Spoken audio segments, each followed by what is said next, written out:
sebab ada yang perlu diberitahukannya kepadamu. Maka kepala pasukan itu memegang tangan anak muda itu, lalu membawanya ke samping dan bertanya, "Apakah yang perlu kau beritahukan kepadaku?" Jawabnya, "Orang-orang Yahudi telah bersepakat untuk meminta kepadamu supaya besok engkau menghadapkan Paulus lagi ke mahkamah agama, seolah-olah mahkamah itu mau memperoleh keterangan yang lebih teliti daripadanya. Akan tetapi janganlah engkau mendengarkan mereka, sebab lebih daripada 40 orang dari mereka telah siap untuk menghadang dia. Maka telah bersumpah dengan mengutuk diri bahwa mereka tidak akan makan atau minum sebelum mereka membunuh dia. Sekarang mereka telah siap sedia dan hanya menantikan keputusanmu." Lalu kepala pasukan menyuruh anak muda itu pulang dan memerintahkan kepadanya, "Jangan katakan kepada siapapun juga bahwa engkau telah memberitahukan hal ini kepadaku." Paulus direncanakan dibunuh oleh sekelompok orang, dikatakan di sini komplotan orang-orang Yahudi yang berjumlah sekitar 40 orang, di mana mereka tidak akan makan dan minum sebelum membunuh Paulus. Entah apa yang di hati mereka, sampai Tuhan tidak mau berbicara kepada mereka. Roh Kudus tidak mau mengingatkan kepada mereka bahwa mereka telah merencanakan sesuatu yang jahat kepada orang kesayangan Allah, orang yang dipenuhi Roh Kudus yang bernama Paulus, yang dulu merupakan bagian dari mereka, orang-orang mahkamah agama.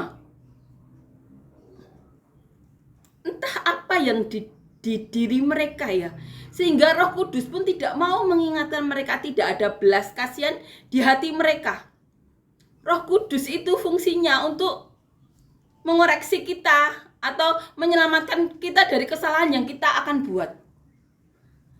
Dan mereka mau membunuh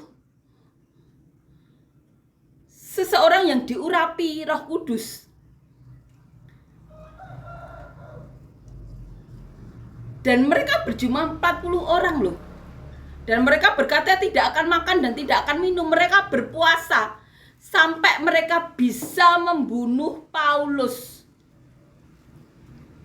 Bayangkan 40 orang yang berencana membunuh seseorang yang diurapi Roh Kudus, diurapi Tuhan. Tapi mereka itu sama sekali tidak diselamatkan oleh Roh Kudus. Tidak diingatkan bahwa mereka merencanakan yang jahat kepada seseorang yang diurapi. Amin ya. Di sini kita bisa mengerti ya, apabila seseorang melakukan kesalahan terhadap orang-orang pilihan. Karena Daud saja yang saat itu tahu bahwa Saul itu tidak disertai Tuhan lagi. Daud tidak mau membunuh Saul karena Daud tahu Saul itu orang yang dipilih Tuhan. Jadi Daud itu tidak mau menyentuh Saul. Seperti itu. Roh Kudus ya.